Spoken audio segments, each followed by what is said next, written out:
Welcome, everybody, to Living Consciously TV, coming to you live from our Denver, Colorado studios. We are, of course, always streaming on YouTube Live, as well as Hangouts and at consciousevolutionmedia.com. I'm your host and moderator, Coach Steve Toth, and our theme for this evening is how to balance your relationships, more so on the intimate and partnership side, which will be very exciting. It is already very exciting. I am already buzzing. So let me introduce you to our guest, our returning guest, actually. Her name is Charmaine Augustine, and I think she's joining us from Atlanta, Georgia, right? Correct. So what's famous about Atlanta, other than I went to an Olympic event in Atlanta, but other than that, what's Atlanta is famous about? That would be good. Good Southern food. I think the weather is nice. I like it, being from Jamaica, so this works for me. And I don't know. I think a lot of entertainment and partying, but I am 40 miles north of the city, so but I drive close to the city for work. Oh, cool. Yeah. All right. So welcome to the show. Thank you. Welcome for returning to the show. And let me introduce you to the rest of the cast members this evening. And we have in the middle Linda Dyer, who is joining us from a place where the kangaroos are roaming 24/7, and that would be Australia. Welcome to the show. I must admit I haven't seen one for a while, so I'm just assuming that they're roving 24/7. Oh, yep. They're there. And thank you for having me. It's wonderful. Yeah, thank you for being here. And also next to Linda is Dr. Rosie Kunch, who's joining us from a place where Jimi Hendrix was born, and that's all I need to know about Washington. Welcome to the show. We have great apples. Oh, okay. There you go. And orca whales. Lots of orcas. Yeah. Wow, that's lovely. Yeah. So let's get back to our theme for this evening, which is how to balance our intimate relationships. Wow. So balance is a really cool thing anyway, but let's focus on relationships and how to balance our relationships. So for this kind of a theme to occur on our network, it's pretty awesome because I have been focusing on an intimate relationship with myself for quite some time, and I must say that I am ready to expand my horizons. So how important do you feel, Charmaine, that our relationship with ourselves is pretty important first? Well, that's quite interesting because I really love that concept about self-love. And we could go many different ways on this. I mean, after all, we're airing at 9 p.m. live Eastern Standard Time, and I know in Australia and elsewhere else it's a different time and time zone. So it's appropriate that we really get deep into this. But I do believe in self-love. First of all, having that full acceptance of who you are and what you stand for without being picky. And I know all of us being life coaches and professionals in our fields, it's sometimes eludes us, this whole having a relationship with ourselves. And I know I'm pretty sure further down in the show we'll get a little bit deep into being intimate with ourselves. I personally feel like that is totally normal and natural. But I think first is that connection with ourselves, meaning how important do I feel I am? How much do I value myself and my relationship with myself? And really making love to yourself. And that means, number one, I knew you were going to go there. I do it frequently. But,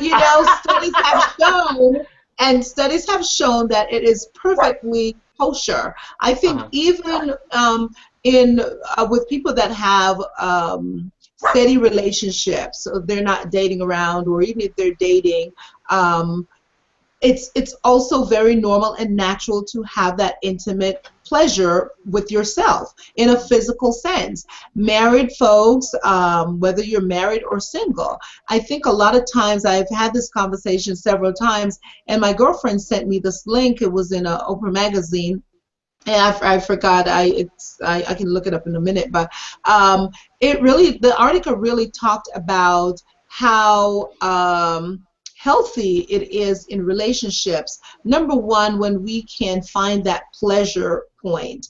In a physical sense, but also that pleasure point in a spiritual sense and a psychological sense. What makes me feel good? And that means whether it's your leisurely morning cup of coffee, whether it's masturbation, whether it is taking care of yourself, taking a day at the spa, going out to dinner with yourself. Sometimes it's so important.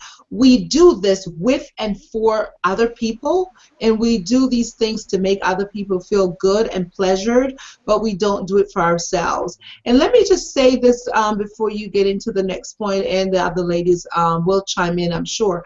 But with knowing ourselves, especially for women, and I can speak from a woman's standpoint, so many women and women that I have been in contact with and I have spoken to, having an orgasm has evaded them, even in their marriages for many years, whether they're faking it or they just never had one, or it's just not an experience for them. And I think in a lot of ways, for the most part, it is they're always waiting for that partner to always satisfy them. I'm not saying that it shouldn't be so, but the conversation comes up is, what if you have a spouse that is incapable of that, whether it's through illness or something else? What do you do in that point? So I think a lot of times we think it's such a bad thing, but it really is pleasurable.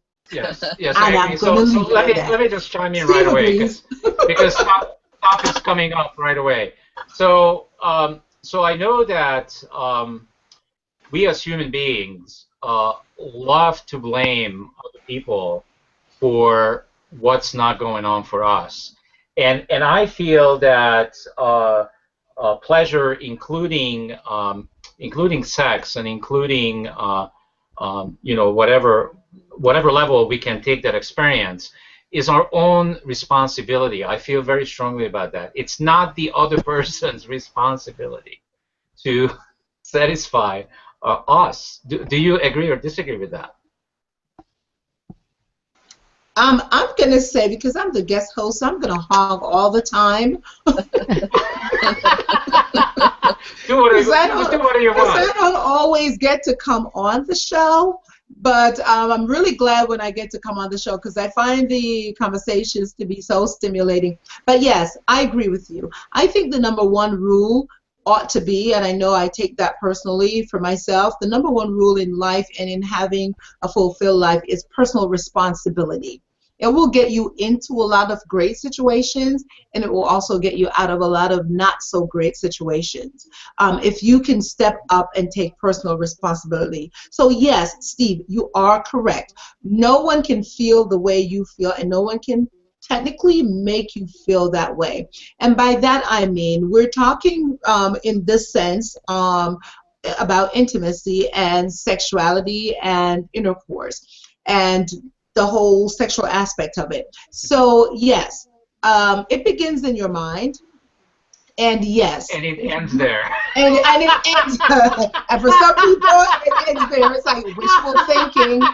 So, but it does. But it really does. It begins in your mind and it ends there. It literally blows it, and then you get back to normal. But so technically, you are correct. But it does begin in your mind. And if we're not in the right mind space in anything that we do, that pleasure will elude us. It will be, there are lots of people that go through the motion in everything that they do, whether it's work, whether it's with their spouses, with their children. It's just another checklist of things to do. And so I strongly believe, just like you say, it is personal responsibility. I am responsible for my own pleasure. And also when I'm with my partner, I'm still responsible for my own pleasure, because I could either go in with an attitude or go in with all my guard down, and I can make up my mind that I'm not going to be left behind. So I'm going to put myself first. So whatever that's going to mean, these 6 minutes aren't going to go.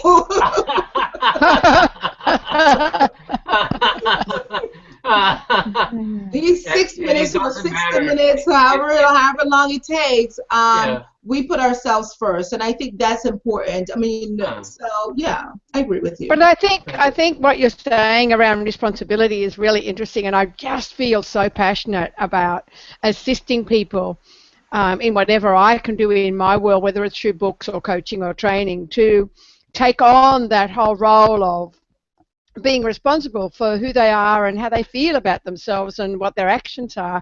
However, I still think it's a really tough gig. And I think for a lot of people, while they go through the process of learning how to be responsible for the way they operate, for the way they feel, for their intimate connections with themselves or others, that, it's not going to happen overnight. It's, for a lot of them, it's going to take time. And because when we were kids growing up, I think a lot of us were born and we grew up with that whole self-centeredness. What are you thinking about yourself for? And we've had to make some dramatic changes, especially I'd say around the baby boomer era, to start thinking that it's okay to think about me and who I am and what I'm doing and who I'm meeting and the gratification that I want from my partner and or from myself. So I think there's been a lot of people having to make great change just to get into that feeling responsible 24/7 about who they are, and because a lot of people think that their partner needs to make them happy, which is a tough gig, And I think that's a reality. And one woman said to me, she said, I quite often say to my husband, have you finished yet? Can I turn the page?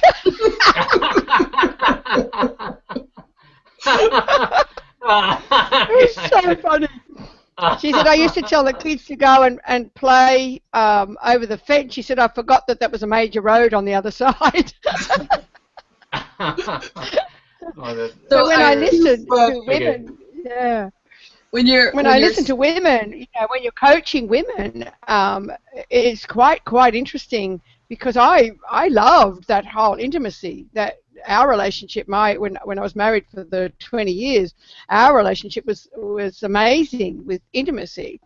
But I must admit, in the personal development, when you learn also that sex is a creative urge, that I can pick up all my creative urges and I can put it into a project and not be so needy of that sexual activity, that was quite an interesting change in my world. It'd be interesting to see how that's affected others. I want to speak to exactly what you're saying, Linda, but also the element of, Charmaine, what you were saying, which is how we do one thing is how we do everything, in a sense. Like you said, people who go through their life just kind of participating, checking off the boxes, but they haven't, they are afraid, or they resist they resist the desire or the capacity to expand who they are in their wholeness in any one level area of their life.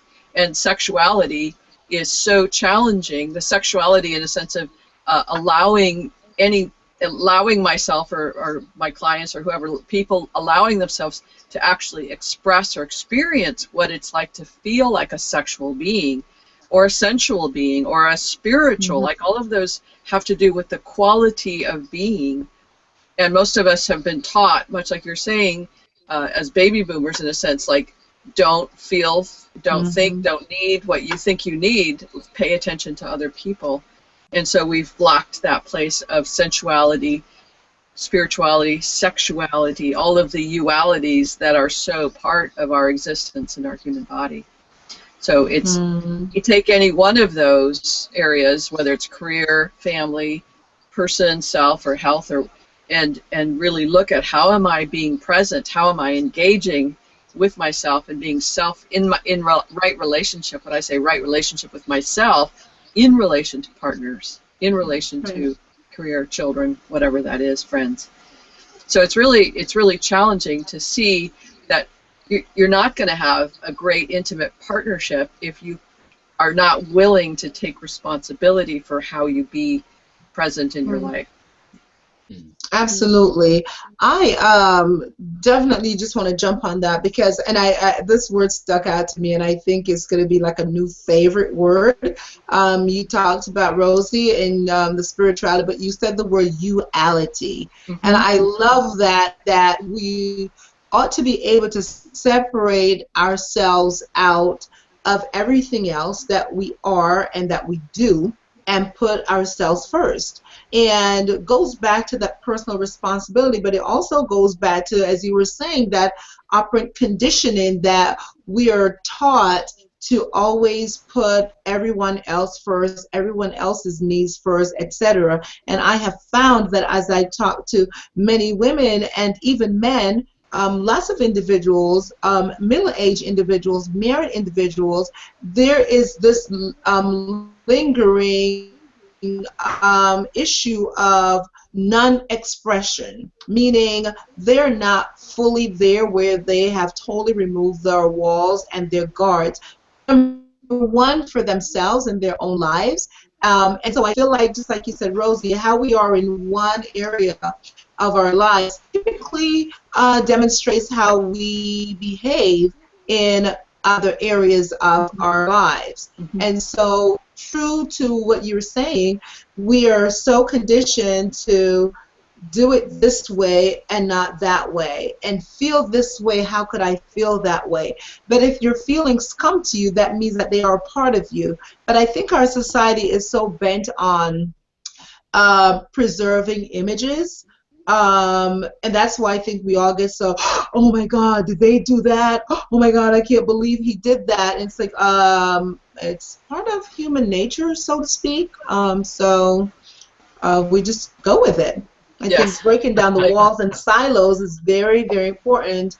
In number one, if you haven't broken that down in your life, you will not be going into a relationship with someone else and feeling totally free to still be who you are. Yeah. My sense of partnership is, whether we are aware of it or not, we've come together in partnership to support each other in growing and changing and being with the stuff that's really tough. Because no matter how compatible I am with my partner initially or how much I'm in love with them, that place of conflict comes up where I stretch myself, or I try to stretch my partner to change. You change, so I don't have to change. You change, so I can stay the same. As opposed to, we came together so we can grow and support and empower each other to grow. And it's so sad when it's like, well, no, you change first, and then I'll feel safe. True partnership is when we can really be in a place that's safe enough to begin to trust ourselves and trust our own thinking and our own personal nature. Yeah. So Dr. Rose, I have just a feeling to chime in there. So I'm going to go out on a limb and say, if people have committed themselves to really find out who they are, and what I mean by that, and actually Charmaine talked about it at the beginning of the show. So if people would be willing to really find out who they are, and what that would include is to completely immerse themselves into their dark side, because it's really easy for all of us, especially the self-help industry, to talk about all the nicety stuff and all the light and all the beauty and all of that. It's really easy to do that. But when we talk about our dark side, it's like if we were willing to go there ourselves, then I don't think it would come up that much in relationships. So the only reason it's coming up in relationships because we haven't been willing to look at it. And guess what? Most people that are not willing to look at it alone, they definitely not willing to look at it in a couple. What is your definition of dark side? What's in that dark side that we should be with? What is in there? What's that dark side that you see? It includes what I see. It includes everything. So I'm going to give you. So some people would look at this as dark side. I don't, but I do and I don't. So let's look at this for a second. So this is going to be a real example. So I've been going to a massage therapist for the last probably 2 months, and for the first time in my life, I took a chance on a guy, on a male instead of a female. I have gotten like hundreds of massages in my life, and it's always been a female. So this time I said, and the reason why this came up is because I have been in a frequency, vibrational frequency of allowing everything in my experience. Mm-hmm. So I said to myself, oh, that's interesting. How come I always just wanted women to give me a massage? Why haven't I been open to a guy giving me a massage? So I said, let's just do that. It's coming up. Let's do it. So instead of resisting it and say, oh, I'm not going to do it because it feels weird, another guy touching me, blah, blah, blah. So guess what? I did it, and it's been the most exquisite experience in my entire life. And I've been married twice, and I don't care what people say. I am on our network. I don't care what they think. I don't care what they say. It's been the most exquisite experience. He is touching me ways that I have never been touched before. And I'm feeling things that I have never felt before. So guess what? So those dark things, for me, I have to like deal with. Okay, so am I having homosexual thoughts? Yes, I am. Guess what? I am, and I'm going there because it's coming up. Right. So am I going to allow that, or am I going to deny it and put it under the rug? Because this is what we do as human beings. As soon as something comes up, they go, oh, I don't want to feel that. I don't want to go there. So when I'm talking about getting in touch with the dark side, what I mean by this is all the things that we have labeled in our lives, either by ourselves or either by society or either by our relatives or parents that said those things are not okay. Right.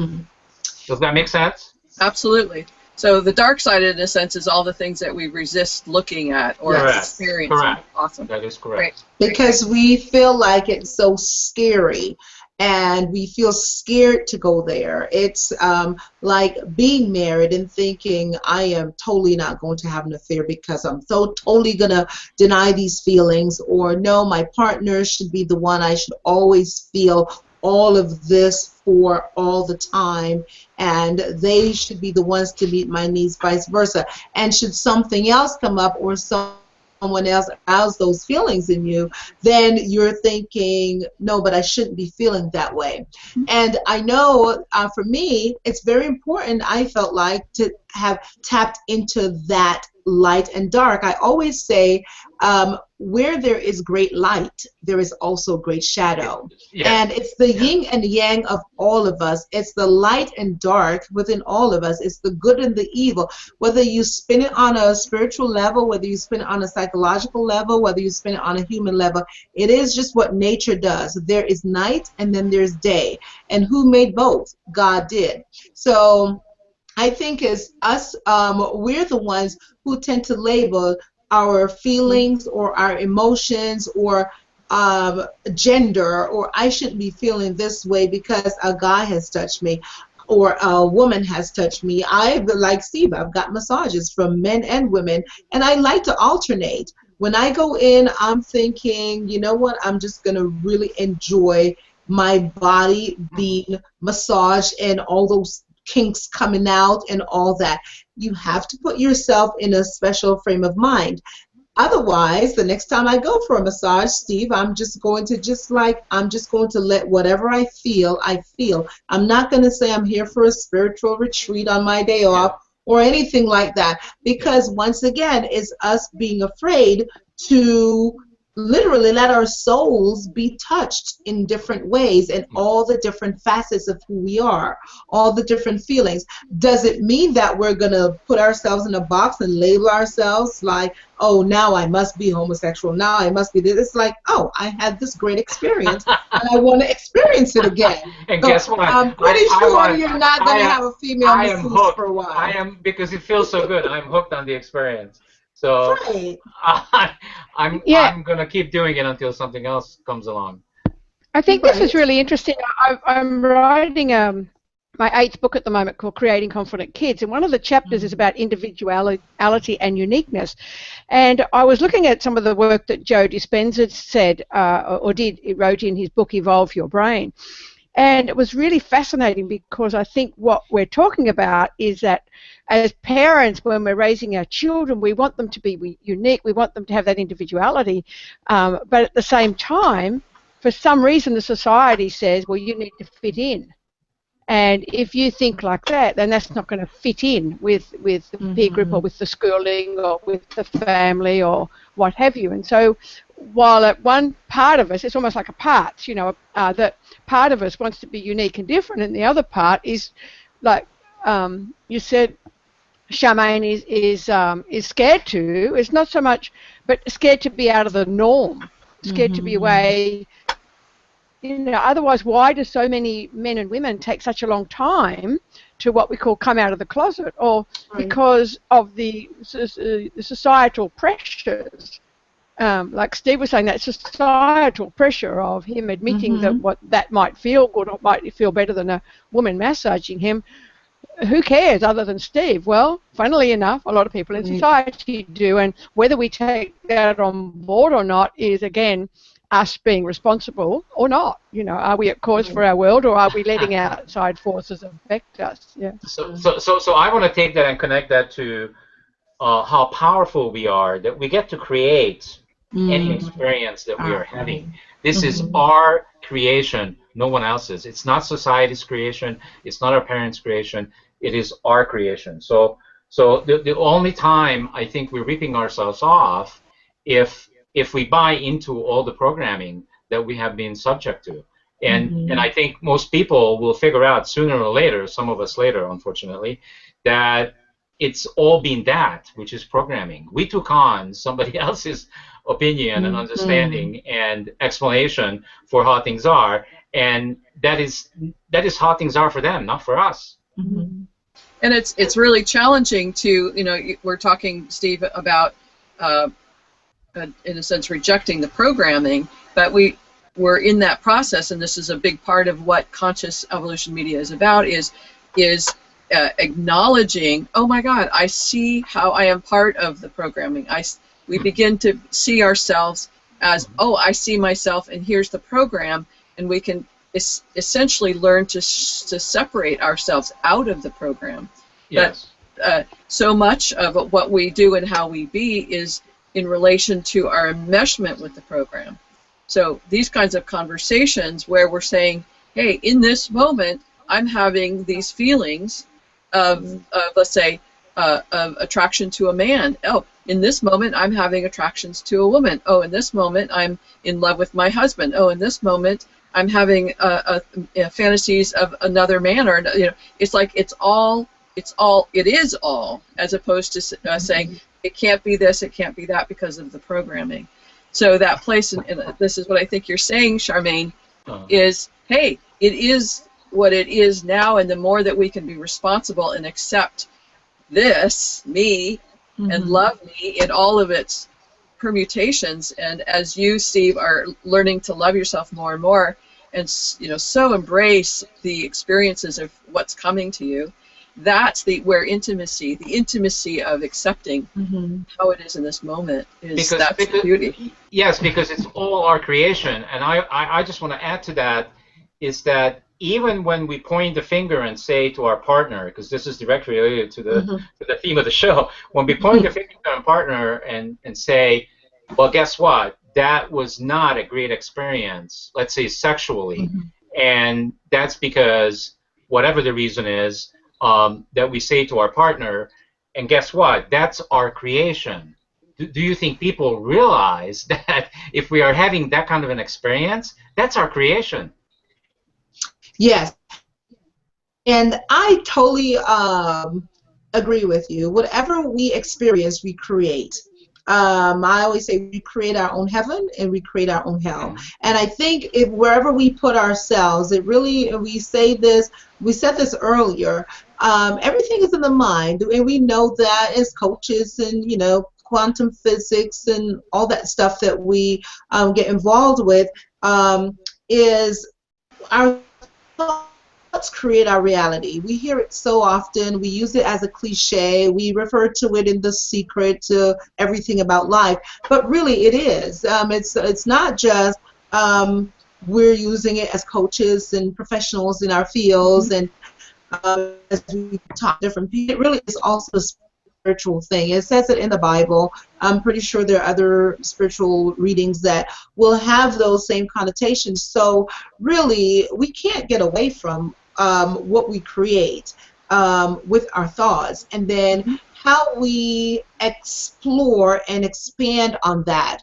And that's what full creativity is. I mean, great things come out of the mind. I mean, everything that is around came out of the mind. So we really have to, I believe, take a step back, figure out our own duality, and then label nothing, and then have no attachment to outcome. Yeah. Because we only have this moment to experience this that I am feeling. And I always say, when that passes, you can't experience it again. And the other thing I say about fantasy is that you can't recall fantasy. So if you're to experience something, indulge in it fully and wholly. You have to, of course, determine, is it safe for you? And, of course, you're not going to go, slinging stuff around and hurting other people and all that. I'm just saying,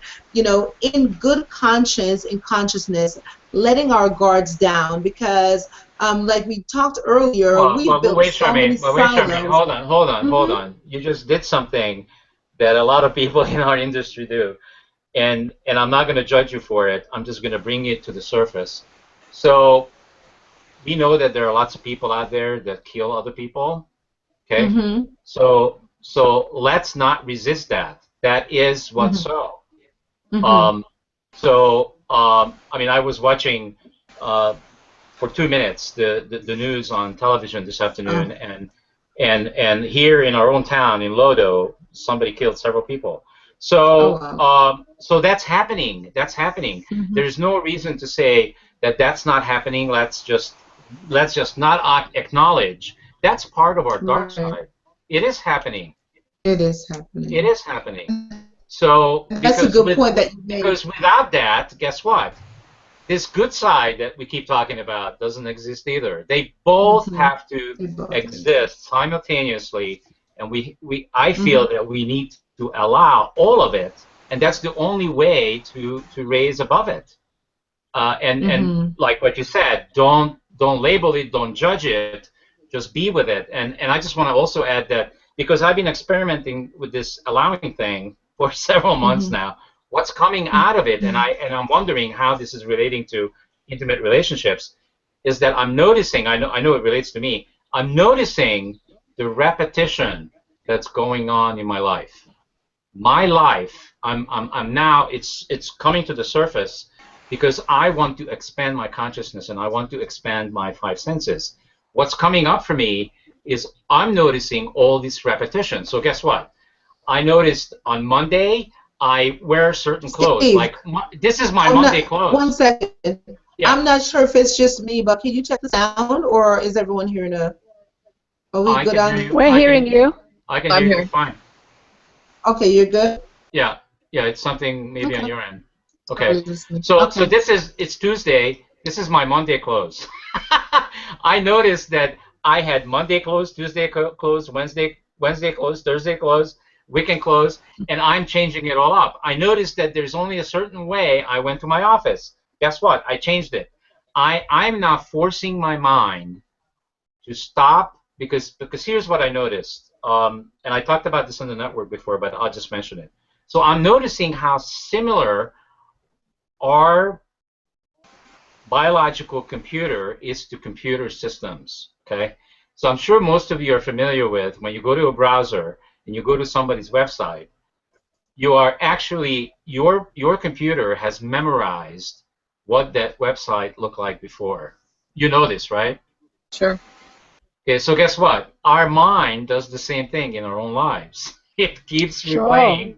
It keeps replaying and replaying and replaying and replaying. and it's all about the repetition. And what I'm figuring out in this is that I can actually force my mind to say, oh, I can't repeat that. I can't repeat that to Steve because he's doing something different. He broke the mold. Do you see it? Do you feel it? So you erase the history every day. Correct. Correct. Every day. I'm not you erase the allowing history. my mind to keep replaying.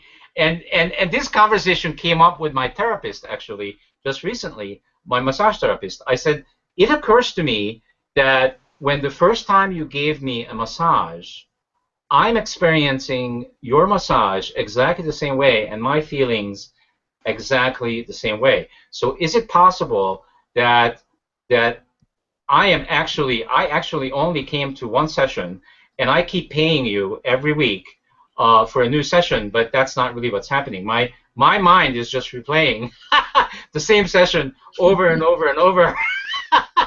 And I said, what is it that I can do to make it different? So at the end of that session, I doubled the gratuity, and he actually gave me a hug, which was amazing. I said, I'm going to change this experience by giving you twice as much gratuity as I always do to make it different. And then the next time I went back, he changed the entire session. It was absolutely amazing. He did not massage me the same way. He changed it all, and I had a completely different experience. So do you see what I'm getting at? I'm getting at forcing our mind to expand, that every experience is a new experience, and allowing. Mm-hmm. So how does that relate to sex? Because I know people do the same. People do the same thing over and over. It does relate to that. Yeah. But we can have an experience that is absolutely amazing. Like, you know, when I was married for 20 years, we had the most amazing intimate relationships. It was absolutely beautiful. But when that relationship, in fact, I was so honest, I actually told him that it would be, I'm feeling that it would be really nice for me to have an affair. And I think, you know, I could still see him just staring at me. I mean, I didn't, but I just felt that. And so I was honest about it. It was like I wanted something different. It was really interesting.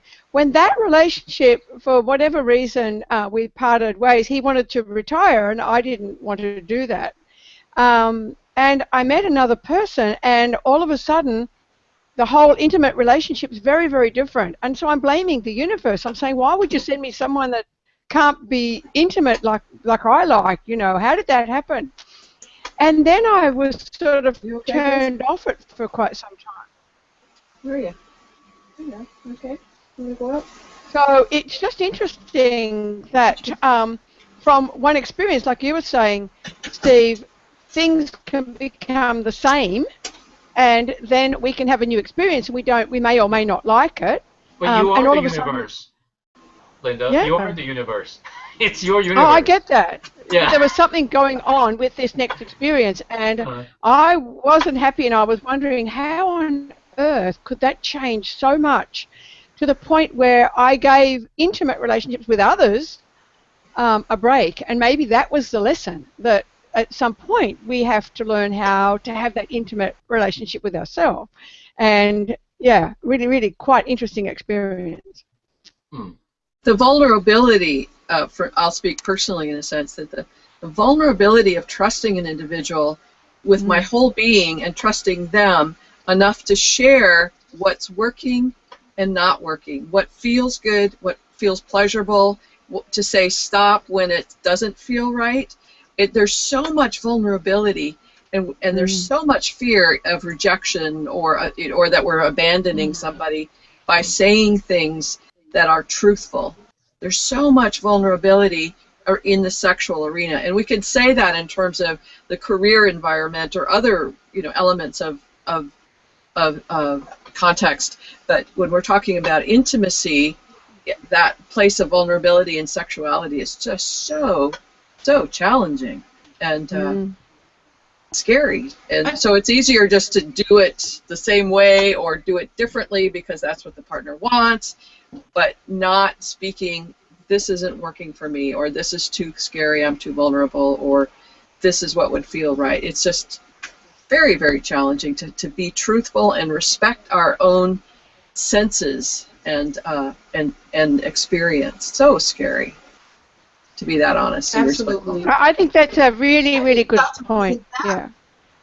Yeah, I was just going to chime in because I think obviously it's so important to talk and to listen.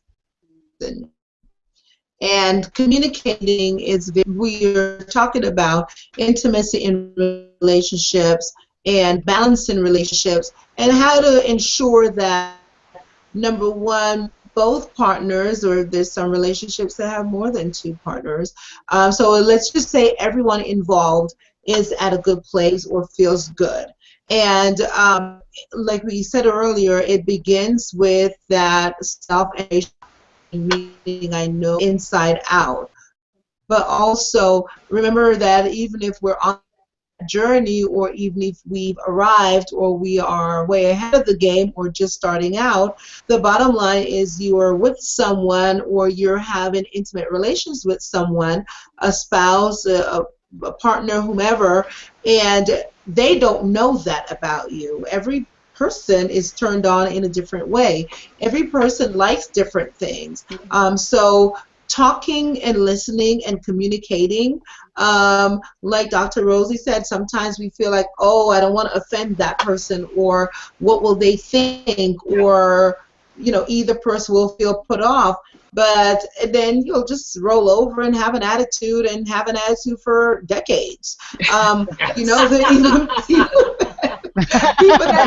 married people that stay married for decades, and you're like, I know you have an attitude since 1922, but they never get to the point where they communicate. And they will spend those decades faking the orgasm or having a decades-long headache because we refuse to communicate, because we think, I don't want to hurt the other person's feeling, or, well, he should know, she should know what I like. No. That's why I'm saying we need to explore our own selves so that we're able to know exactly what we like. It's our bodies, it's our mind. The other element is and as you're saying that, saying, well, my partner won't listen to me, or my partner won't change, even though I'm telling him what is important to me or what feels good, my partner doesn't listen. And so that's another place where we just roll over and say, well, whatever, or we just are with the attitude, or we create more armoring because we're not being heard and listened to. And that's the place of taking personal responsibility, rather than saying, well, if only my husband would. It's like, in the moment, what's true, that isness, is your husband isn't listening to you. What's that like for you? What's true for you? And in that place of vulnerability and truth and self-revealingness, because it's like we can't at that point say, okay, my husband doesn't want to, my husband isn't listening. We have to say, so what's up with you?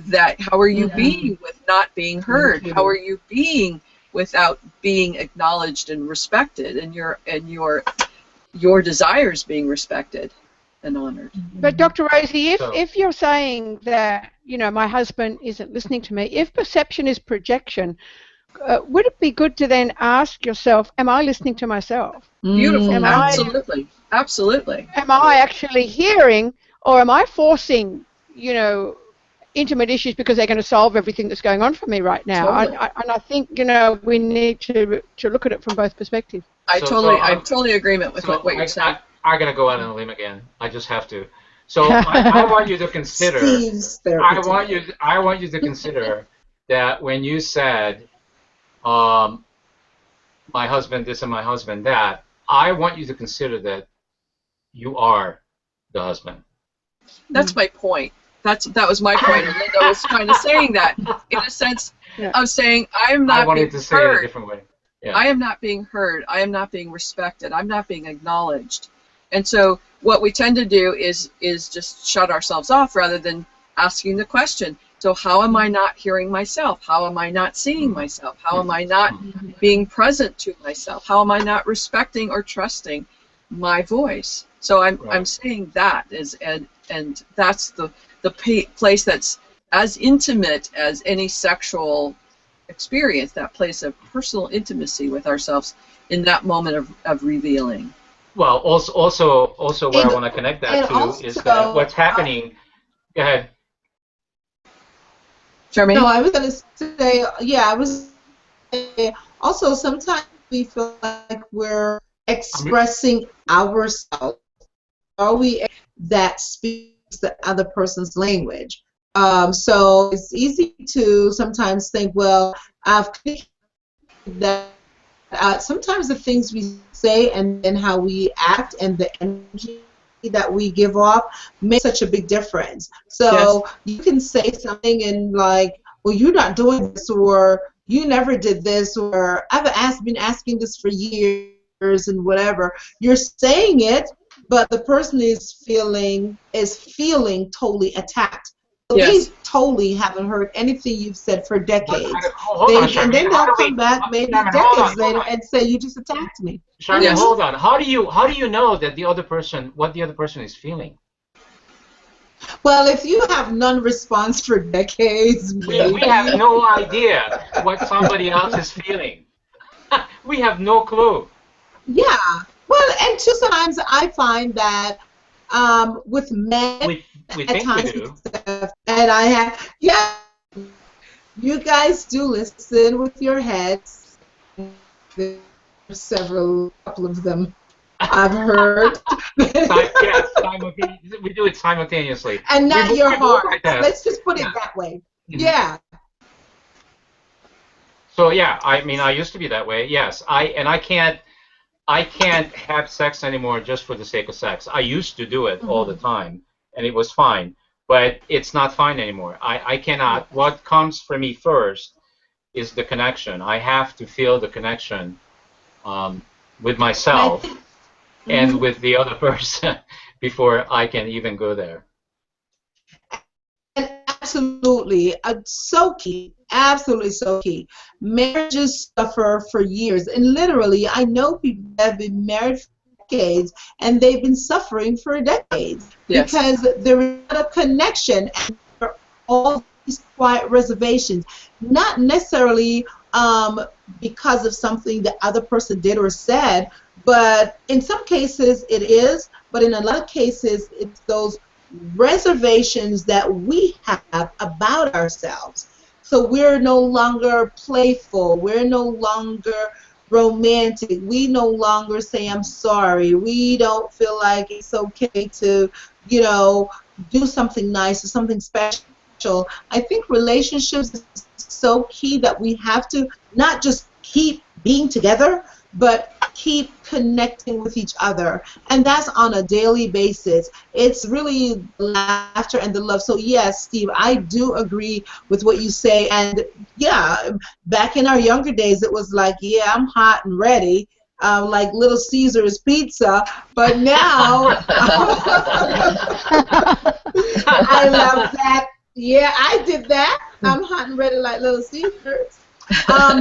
But now we're more like it's about that connection, and I find that there have been relationships and marriages that I know of that have either stepped out of their marriages or have had other relationships or feelings for different people along the way, simply because it's not so much that they've slept together or anything like that. It's just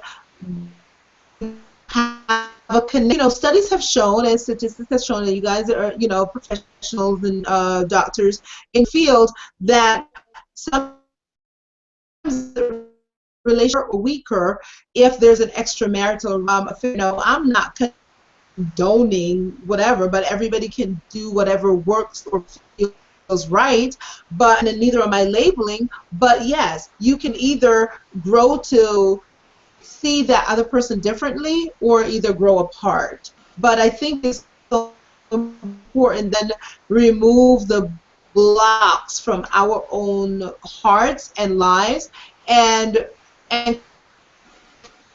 connect decades, and it really is very difficult to do. So I think that's where the miserable old man, miserable old woman syndrome comes in.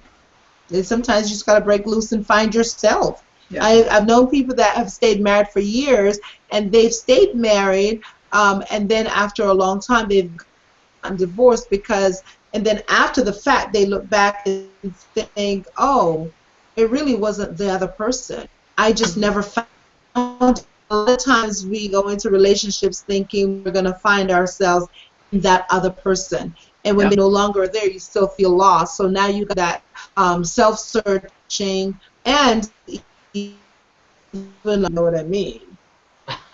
Well, yeah, because the other person is just another shiny object. And every time we go get the other shiny object, we are being with the other shiny object, and what's common is us. Mm-hmm. Wherever we go, there we are. Absolutely. Charmaine, what's the biggest takeaway you would like our viewers to take away from our time together today? What's the message or the thought that's most important that you want people to take away? Yes. I think most importantly is learning how to restore ourselves, learning how to give ourselves permission and to allow ourselves to be who we are in every way.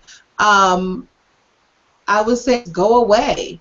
You know, take some time, go away and be with yourself. Go away and understand the different dynamics of what you're made of, from your spirit, mind, and body, and leave nothing out.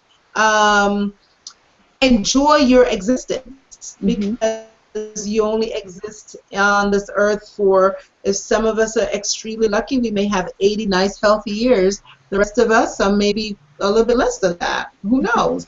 And some of us maybe a few years more. But whatever it is, we are here for this one experience called life.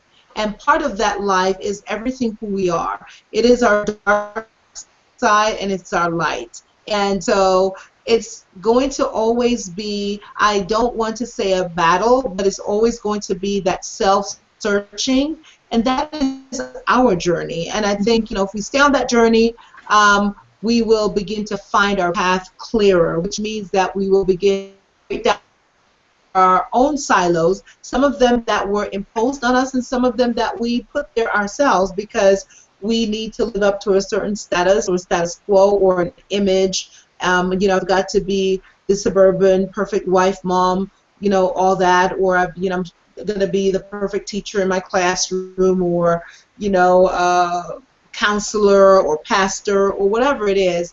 I think if we just unlabel ourselves and other people, I think we'll be better off for our own selves. Right. I like that. Just unlabel ourselves and others. I like that. And also working on us, so that whatever we want from a relationship, we have to give that relationship.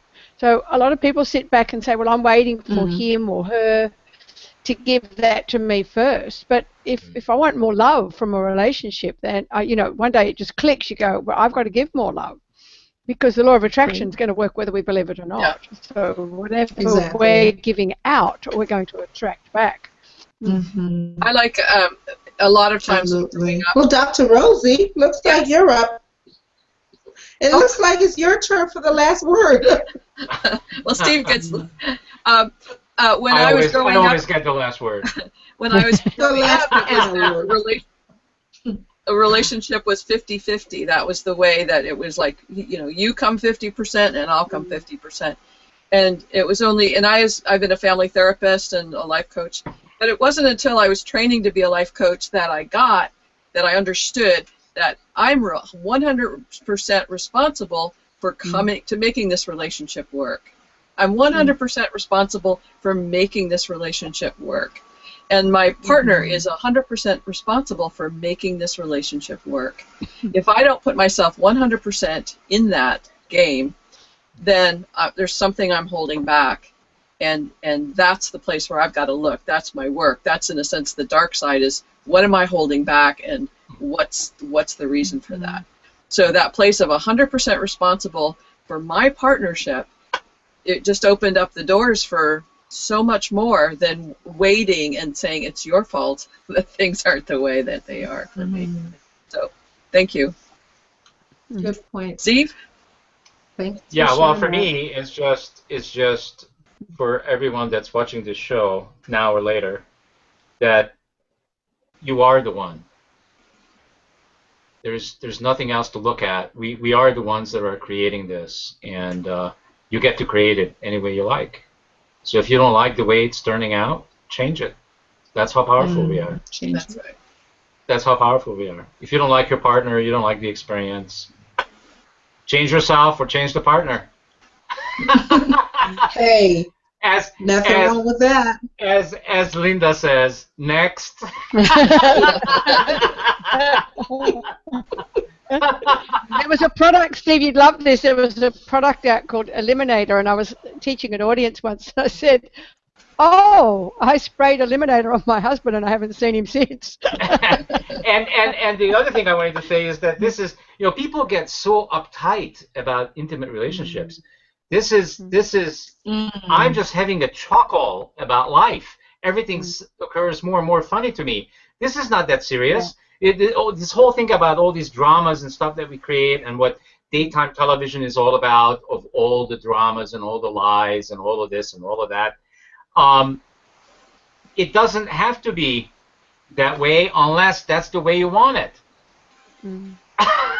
It can be just fun and chuckles and have a great time. Like Charmaine said, we're here for a limited time, and that's only because we bought into that. So I'm living for 400 years. I don't care what you say.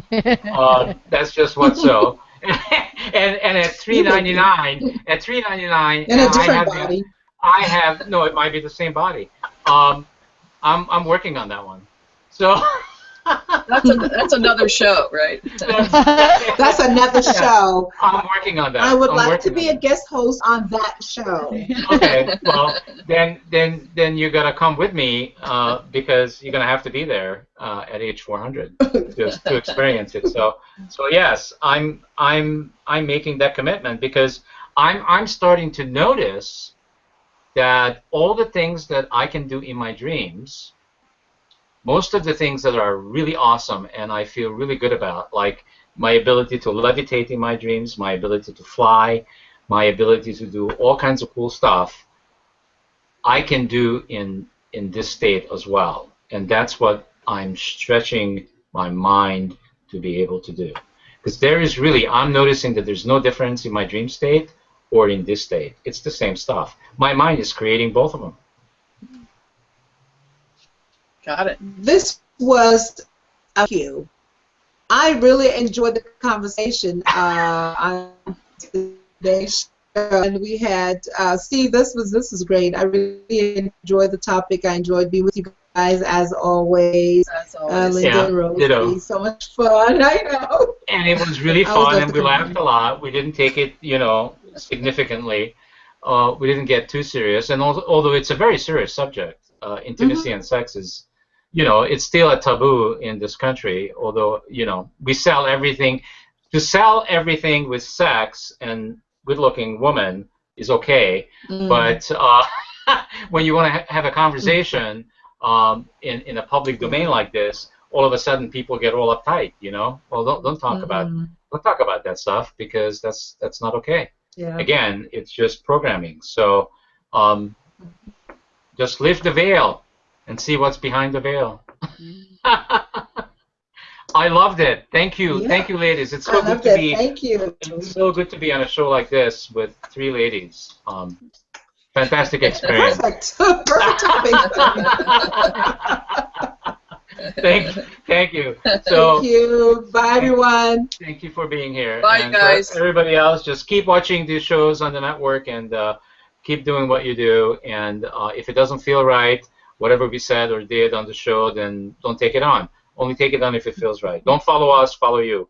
Thank you very much. I love it. I love you all. Thank you. Bye-bye. Bye. Bye, guys. Bye. Bye.